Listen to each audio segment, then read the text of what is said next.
నీకు విషయం తెలుసా? నీకు విషయం తెలుసా? చెప్పకుండా ఎలా తెలుస్తుంది? అలా గొంతు చించుకుని అరుస్తావే, చెప్పి సావచ్చు కదా. రావే! ఎక్కడికి రావచ్చు దొంగ నా కొడక? అట్లక్కడ ఎర్రగా కాల్చి పిర్ర మీద వాతలు పెడతాను దొంగ నా కొడక. ఇంట్లో పనులని నువ్వు చేస్తావు వస్తే నేను చచ్చి 3 రోజులు అయ్యింది.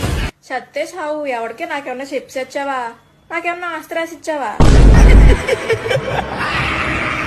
దెయ్యం పట్టినోళ్ళలాగా నవ్వేంటి? గొంతులో విక్స్ బిల్లు పాడేసుకో. ఆ నవ్వేలాగా చచ్చిపోతున్నావు.